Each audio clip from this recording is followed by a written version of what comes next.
Merci beaucoup pour ces deux études. Je crois qu'il faut qu'on avance. Je suis désolé parce qu'on est un petit peu pris par le temps. Donc c'est Luc Favard. Luc Favard, je vous l'ai dit, c'est celui qui nous a poussé, soutenu, aidé à utiliser la prothèse inversée et qui l'a évalué, n'arrête pas de l'évaluer. Et je crois que le succès de la prothèse inversée sur le plan mondial, qui est actuellement indiscutable, eh ben, on le doit en grande partie à Luc, qui avec toutes ses études, ses suivis ont permis de le justifier, de donner un aval à cette nouveauté française. Merci Gilles. C'est quand même grâce à toi qu'il y a eu cette diffusion internationale. Merci Monsieur le Président pour votre invitation. Donc où est-ce qu'on en est au début des années 80 ? Eh ben, depuis déjà les années 50, NIR a mis au point sa prothèse, qui est une hémiarthroplastie, qui ne fonctionne pas si mal. Mais du fait que le versant glénoïdien est usé, il se dit qu'il faudrait peut-être quand même faire une prothèse glénoïdienne, et c'est ce qu'il fait et qu'il publie au début des années 70. Malheureusement, cette prothèse glénoïdienne pose quelques problèmes, notamment dès qu'il y a une rupture de la coiffe associée à l'arthrose, avec des décellements qui apparaissent et un certain nombre de soucis. Et de son côté, Grammont, en France, a commencé à réfléchir sur ce qu'il était possible de faire dans ces cas un petit peu compliqués de arthrose de l'épaule ou de rupture massive, avec des patients qui sont très malheureux, qui ne peuvent pas bouger le bras. Il avait déjà à ce moment-là plus ou moins expérimenté, parce qu'il avait à peu près une idée à la minute, une prothèse Acropole qui n'avait pas bien fonctionné. Il avait expérimenté une diminution des conflits par l'ostéotomie TRE, de translation-rotation externe. Il avait mis au point une prothèse qui avait une forme de patate. D'un autre côté, pour éviter que la prothèse monte du fait de cette rupture, un certain nombre d'autres chirurgiens, un peu partout dans le monde, mais notamment en France, avec Lannelongue et Gérard, avaient mis au point des prothèses contraintes, mais qui avaient l'inconvénient de se déceler très rapidement. Et nous sommes donc au début des années 80, quand Paul Grammont a eu, on peut le dire, deux idées géniales, basées sur le fait qu'il a voulu inverser le mécanisme pour permettre au deltoïde, quasiment le seul muscle restant dans ses épaules, d'assurer et le mouvement et la stabilité de l'épaule. Et pour ça, il a donc mis au point cette prothèse avec une large hémisphère sans colle, vous voyez, fixée sur l'omoplate, et une cupule fixée au bout d'une tige dans l'humérus, mais avec une inclinaison, on peut dire, très horizontale. Alors ce que vous voyez là, ce n'est pas le début. Le début des années 80-85, voilà le premier proto. C'est une petite prothèse dite trompette, qui est en polyéthylène, qui est fixée comme ça dans l'humérus, et 2/3 de sphères en céramique qui sont fixées sur la glène. Mais malheureusement, on le sait, la céramique scellée, ça ne tient pas très bien, et très rapidement, ces prothèses se sont décellées, si bien que l'année suivante, il a fait un deuxième prototype, cette fois-ci, pas avec de la céramique, mais avec du métal, et avec, dans un certain nombre de cas, un succès indiscutable, puisqu'il a même montré, où on a revu des vidéos de patients ayant eu ce type de prothèse, une quinzaine d'années après, qui continuaient à fonctionner. Mais il a continué à poursuivre sa réflexion, et finalement, c'est au début des années 90 qu'est apparue de façon quasi définitive la version, on peut dire, officielle de la prothèse inversée, dite de Grammont. Donc, c'était lancé, et c'est à ce moment-là où, effectivement, compte tenu de tout ce qu'il avait déjà expérimenté, avec plus ou moins de succès, on était tous un petit peu sur la réserve, Grammont sceptique peut-être, ou Grammont détracteur. Enfin, toujours est-il qu'en 92, quand j'ai eu à voir ma première patiente qui avait un problème compliqué, que j'avais cette notion de prothèse, je me suis demandé quand même si ce n'était pas quelque chose qui était intéressant. Et donc, c'est à partir de ce moment-là, il y a 24 ans maintenant, que j'ai commencé à mettre des prothèses inversées et à essayer de les suivre au mieux. Alors évidemment, à ce moment-là, ce qui se disait, c'est que c'est une prothèse qui malgré tout reste contrainte, c'est quand même une idée très innovante, elle ne fera sans doute... Elle peut être intéressante dans les débuts, mais ce serait bien étonnant que cela tienne dans le temps. Et c'est donc l'objet de mon topo que de répondre à 3 questions. La première, c'est de vous rapporter quelles sont les courbes de survie et les résultats à 10 ans de recul. La deuxième, c'est de vous expliquer comment évoluent les résultats fonctionnels de cette prothèse dans le temps. Et puis la troisième, c'est si jamais les résultats fonctionnels se détériorent, essayer d'en comprendre les raisons. Et puis j'essaierai de vous apporter quelques éléments supplémentaires avec une étude très récente qu'on a donc faite, multicentrique, sur un grand nombre de cas, mais au moment où il fallait rédiger le topo, on était encore en cours d'analyse des résultats, si bien que je ne les avais pas inclus. Donc quels sont les résultats avec un recul minimum de 10 ans? C'est basé sur une étude qu'on a fait pour le cours de Nice en 2010 sur 145 épaules qui avaient un recul minimum de 10 ans, dont on a pu revoir 58, sachant que 12 ont dû être reprises, comme vous le voyez ici. Il y avait deux groupes principaux, en fait. Il y avait le groupe A, que vous voyez, avec 92 cas, c'est celui de ce qu'on appelle les omarthroses excentrées, les ruptures massives de coiffe. Et puis il y avait le groupe B, qui était celui de toutes les reprises des hémiarthroplasties, les reprises des prothèses totales, les reprises pour séquelles de fractures. On va laisser un peu tomber le groupe C, qui est peu important et trop varié pour avoir une analyse précise. Donc on a établi des courbes de survie selon la méthode de Kaplan-Meier, avec comme point de sortie de la courbe de survie le fait de reprendre ou d'enlever un des deux composants de la prothèse inversée. Alors dans cette série, on a eu 27 complications, dont 12 ont nécessité une reprise. Vous voyez, c'est essentiellement des infections, c'est un gros problème, l'infection dans les prothèses inversées, peut-être liée à l'espace mort, des décellements glénoïdiens, et puis au début, parce qu'il y avait quand même quelques problèmes techniques, des dévissages glénoïdiens.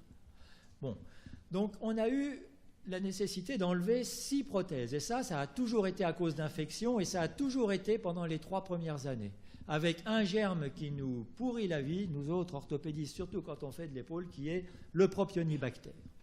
Et puis il y a eu des reprises, soit pour enlever la prothèse purement et simplement, soit pour la transformer en hémiarthroplastie, essentiellement dues à des problèmes glénoïdiens qui étaient en fait des décellements, sauf dans un cas où c'était l'humérus. Et comme vous pouvez le voir, là encore, c'est soit avant 3 ans que ça survient, soit après 10 ans. Donc c'est très important dans cette prothèse inversée, s'il se passe des problèmes ou s'il y a quelque chose, c'est pendant les 3 premières années. Une fois les 3 premières années passées, on est globalement tranquille, et puis après, à la longue, comme un peu toutes les prothèses, peuvent survenir de nouveaux problèmes. Alors voilà ce que ça donne en termes de courbe de survie.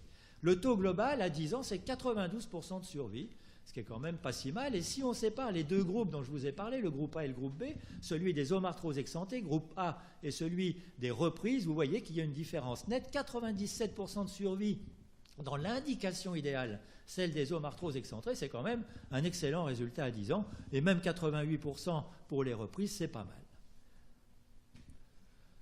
Alors, il faut quand même dire que ça n'est que les reprises qui ont permis de sortir de la courbe de survie. C'est-à-dire qu'au sein de cette population de patients qui sont âgés, quelquefois en mauvaise santé, il en est qui ont leur prothèse qui est décellée sur le versant glénoïdien, c'était 2 cas, ou sur le versant huméral, mais qui n'ont pas été repris pour autant. Donc, il faut modérer un petit peu ces résultats. Et d'ailleurs, quand on compare le score de constant des décellés et des non décellés, mais qui ont encore leur prothèse en place, qui n'ont pas été enlevées, vous voyez qu'il y a une différence significative. Maintenant, si on analyse nos 58 patients avec un recul minimum de 10 ans et un recul moyen qui est quand même de 12 ans, à cette époque-là, c'était les premières prothèses, c'était celles les deltas qui avaient été mises en place. Eh bien, vous voyez qu'on a une amélioration significative du score de constant et de tous ces paramètres, que ce soit la douleur, l'activité, la mobilité, la force, tout est amélioré, mais que dans le groupe A, celui des omarthroses excentrées, la mobilité est significativement bien mieux améliorée que dans le groupe B. Vous voyez aussi, ça c'est intéressant, qu'en bas, ce qu'on appelle le R, la rotation externe, n'est pas du tout changée par la prothèse inversée. Ça, c'est un des problèmes de la prothèse inversée. La prothèse inversée, ça permet de relever le bras, mais ça ne permet pas de retrouver la rotation externe. Et la rotation externe est très importante dans notre vie quotidienne. Dès qu'on a le bras en l'air, quand je tiens mon bras comme ça, c'est grâce à mes rotateurs externes qui tiennent, sinon il tombe. Et c'est grâce à ça que je peux mettre la main sur la tête ou que je peux mettre la main à la bouche. Et quand on n'a plus les rotateurs externes, ce n'est pas la prothèse inversée qui va les remplacer. Et on en a la démonstration ici. Alors que sur l'histogramme du bas, l'élévation active, eh bien là, oui, on a une amélioration très nette grâce à la prothèse inversée. Et encore une fois, avec une différence entre les deux groupes. Donc pour cette première étude, on peut dire que par rapport à ce qui avait été publié avant, avec des reculs de 5 ans et de 10 ans, on retrouve à peu près le même taux de survie à 10 ans, aux alentours de 92%, que l'indication idéale, celle qui a le meilleur taux de survie, c'est les omarthroses excentrées et les ruptures massives de la coiffe, et que globalement les résultats fonctionnels obtenus sont bons, sauf pour la rotation externe. Enfin, retenons que les principales complications sont l'infection, la luxation et le décellement glénoïdien, et qu'ils surviennent presque tous dans les 3 premières années ou pour les décellements glénoïdiens après 10 ans. Et que donc la meilleure étiologie, c'est l'homarthrose excentrée, que la pire, c'est la révision des prothèses, émises ou pas, mais que faire d'autre? C'est bien le problème. Deuxième question, est-ce que les résultats fonctionnels se dégradent avec le temps? Et là, c'est encore grâce à la SOFCOT, un symposium que j'avais eu l'honneur de diriger avec Daniel Mollet, en présence d'ailleurs de Paul Gramont, qui était venu pour ce symposium, et nous avions pu étudier 527 épaules avec une prothèse inversée, dont 509 revues avec un recul de 2 ans, 148 avec un recul de 5 ans.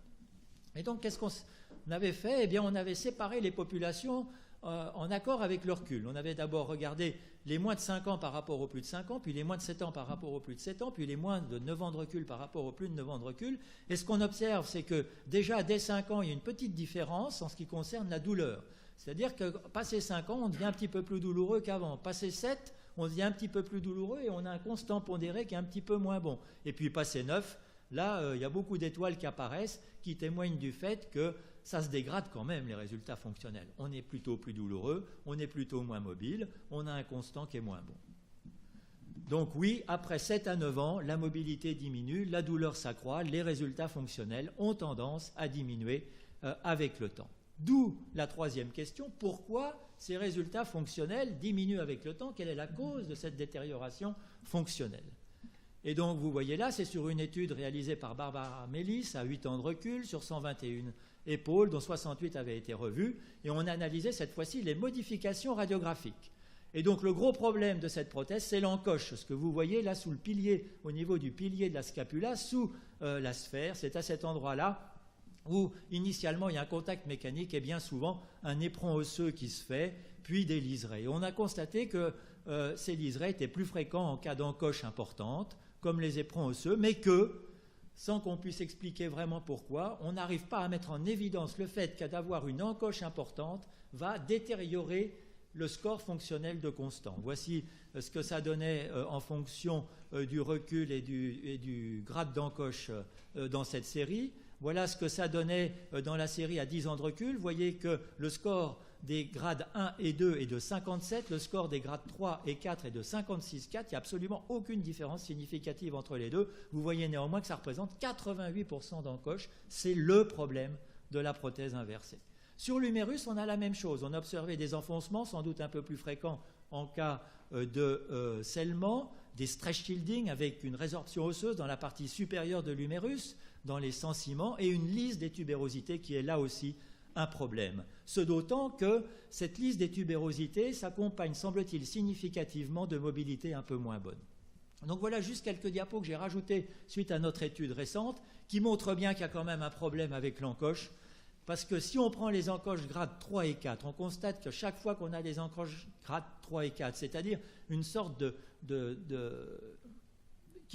lise osseuse sous la sphère qui remonte pratiquement jusqu'au plot central, eh bien, on a significativement plus d'éperons, on a significativement plus de liserés autour de la sphère des vis et du plot, on a plus d'ostéolyse autour de la sphère, et pas seulement autour de la glène, mais aussi autour de l'humérus, car on a plus d'ostéolyse autour de l'humérus, et on a plus de résorption des tubérosités, et pour ne pas être perturbé ou pollué par le fait qu'on a également plus de résorption des tubérosités dans les presbytes, je n'ai analysé ici que les tiges cimentées. Donc quand on prend que les tiges cimentées, pour lesquelles il n'y a pas de problème de stretch shielding, eh bien, quand on a une grade 3 et 4, on a une encoche on a une liste des tubérosités qui est plus importante. Donc on pourrait sans doute penser que la douleur qui apparaît avec le temps est due à un décèlement potentiel, avec notamment dans les glènes en cas de liseré ou d'encoche stade 4, ou sur l'humérus en cas de liseré ou d'enfoncement, que la diminution des mobilités, bien sûr, elle peut être due au recul ou au vieillissement, parce qu'il s'agit de personnes qui sont déjà assez âgées au moment où on les opère, donc 10 ans plus tard, on imagine bien, mais certainement aussi à la liste des tubérosités, notamment en cas de prothèse sans ciment ou d'encoche stade 3 et 4. Et puis peut-être à une diminution progressive de la force du deltoïde, et puis aussi à une extension de la rupture. Au début, souvent, c'est des gens qui ont une rupture du supra et de l'infraépineux, mais ça peut très bien s'étendre en avant au sous-scapulaire, en arrière au petit rond, et tout ça, ça ne favorise pas la récupération des mobilités. Pour conclure, peut-on faire durer les prothèses inversées plus longtemps? Eh bien, sans doute en sélectionnant les bonnes indications, mais malheureusement, même quand il n'y a pas de bonne indication, c'est souvent la seule solution pour tirer les patients de ce mauvais pas. mais il faut avoir bien conscience que les résultats fonctionnels diminuent avec le temps, notamment après 9 ans, que les indications sont sans doute moins risquées chez les vieux et qu'aujourd'hui, ce qui prime, indiscutablement, qui nous semble indispensable, c'est de diminuer le taux d'encoche, il faut qu'on trouve des solutions, et prévenir la liste des tubérosités et le stress shielding qui sont manifestement pas bons pour le long terme. Je vous remercie. Bravo Luc, merci, c'est moi qui vais donc apporter les premiers commentaires sur ton travail. Je crois que tu as bien souligné l'énorme intérêt de cette prothèse, tu l'as encore une fois validé de par les résultats, les courbes de survie à plus de 10 ans, que la France est la seule nation à pouvoir apporter de nos jours. Et tu n'as peut-être pas fait comme d'habitude. D'habitude, tu es beaucoup plus réticent et tu dis toujours attention, le taux de complication est élevé, ne les mettez pas chez les sujets de moins de 70 ans. Je t'ai trouvé plus courageux au cours de cet exposé. Tu ne nous as pas fait le petit sermon sur l'âge, ce qui veut dire que tu prends certainement plus confiance avec les résultats à plus de 10 ans.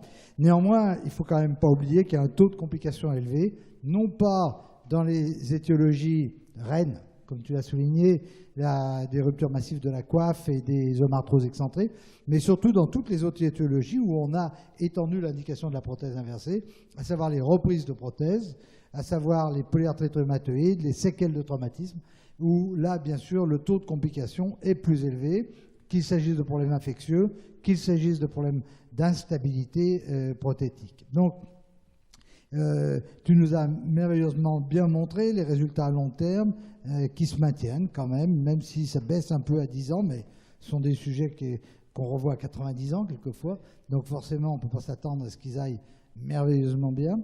Et je crois que tu as fait un bon résumé de l'état actuel de cette prothèse inversée purement française et qu'on doit à notre cher Paul Gramont. Est-ce qu'il y a des questions dans la salle? Oui, alors, il y en a beaucoup. Merci. Non, simplement, merci beaucoup, puis merci pour Paul Gramont, que moi j'ai bien connu comme chef. Je voudrais revenir sur le problème de l'infection, parce qu'on a eu le même problème avec les prothèses à double mobilité, les cupules à double mobilité. Actuellement, les gens disent, attends, la cupule à double mobilité, ça donne des infections. Donc, on va dire, la cupule, la reverse shoulder, ça donne aussi des infections. En fait, si on matche vraiment les patients, il y a plus d'infections parce que c'est des sujets plus âgés, donc plus sensibles aux infections. Et c'est souvent des reprises, donc plus sensibles aux infections. Dans une étude comparative, si on match les patients qui sont infectés en fonction de l'âge, des complications, etc., on s'aperçoit que le taux d'infection est identique à un autre implant. Donc, je voulais attirer ton attention là-dessus. C'est certainement vrai, avec une petite nuance en ce qui concerne l'épaule. D'abord, on a plus d'infections chez les hommes que chez les femmes, et on a ce problème du propionibactère, plus fréquent chez les hommes que chez les femmes, qui nous pose problème. Ça, c'est sûr. Moi, j'ai été frappé pendant le topo par la liste des tubérosités et donc les conséquences que ça peut avoir sur la mobilité, parce qu'actuellement, on est en train de faire... on va dans une autre direction, c'est-à-dire qu'on pose de plus en plus de sensiments. Et donc, ça a l'air d'avoir quand même des conséquences. Alors, on pose de plus en plus de sensiments, mais qui n'ont pas cette forme. Et je pense que ça doit changer beaucoup. Parce que là, il faut quand même bien voir qu'on a une prothèse avec la collerette osseuse qui persiste autour de cette métaphyse est quand même extrêmement fine. Donc la tenue, elle se fait essentiellement par la partie diaphysaire.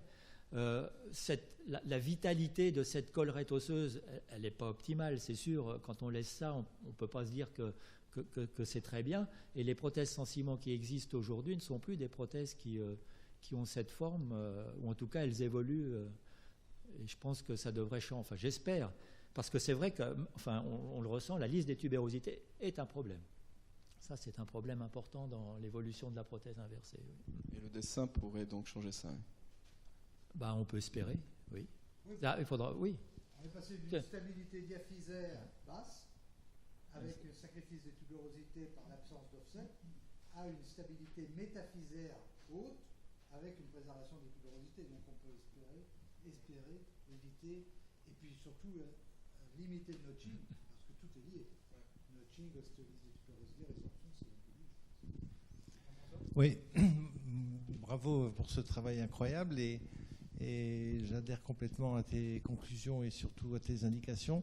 La seule que je voudrais que tu nous précises un petit peu, c'est, je trouve, elle est très marginale, mais c'est une réalité clinique, c'est les grandes ruptures non réparables, multi-opérées en général, hein, de moins de 60 ans. Comment je te donne l'exemple que j'ai vu tout récemment, une femme de 50 ans, opérée je ne sais pas combien de fois, avec du propioni d'ailleurs une fois sur une réparation. Au départ, c'était pour un acromion bipartita, je ne sais pas si tu vois l'histoire, et est arrivée avec une rupture massive, une impotence fonctionnelle majeure, une élévation antérieure active qui ne dépassait pas 40 degrés. Moi je l'ai pris en deuxième main, mais que peut-on faire pour ce genre de jeunes femmes, enfin 50 ans c'est quand même encore très jeune, autre que la prothèse inversée? Est-ce que tu as déjà osé en mettre une? Moi j'ai osé, je dois dire, mais je ne suis pas tranquille.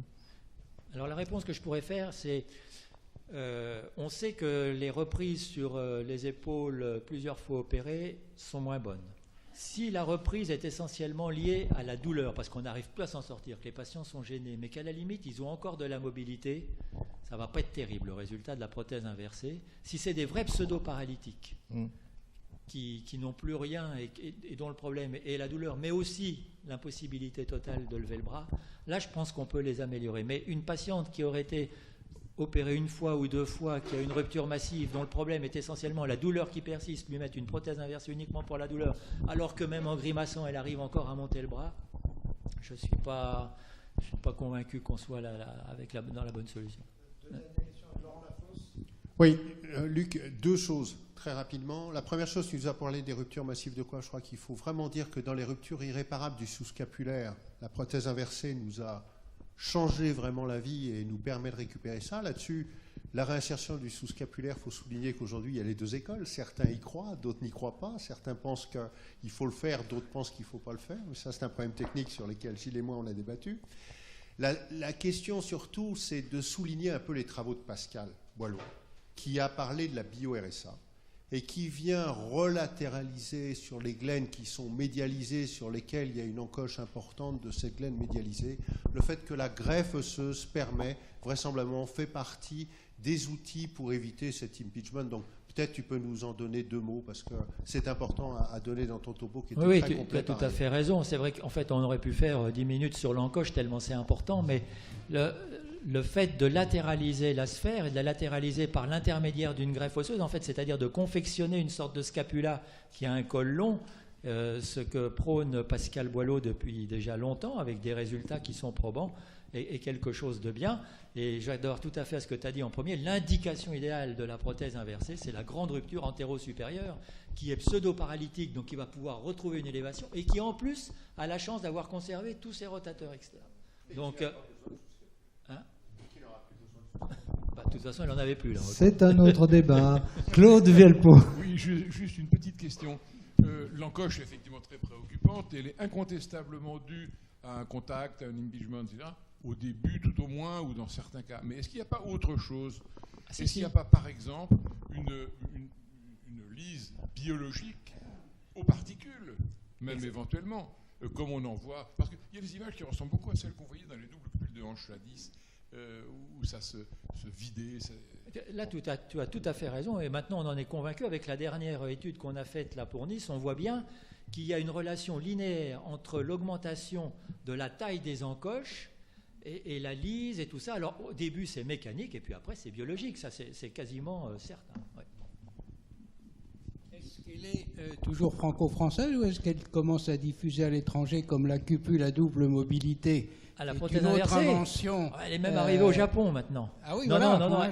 Non seulement elle est largement diffusée, mais peut-être que Gilles pourra en dire plus. Mais je crois que dans certains pays, peut-être pas encore en France, le pourcentage de prothèses inversées mises en place par rapport à l'ensemble des prothèses atteint 75%. C'est-à-dire qu'il n'y a plus que 25% de prothèses anatomiques, hein, Gilles, non? Et puis franco-française, elle est mondiale. Ah, elle a été pompée de partout, ça c'est sûr. Ce qui prouve sa qualité. Quand on est copié, c'est bon signe. Merci beaucoup, Luc.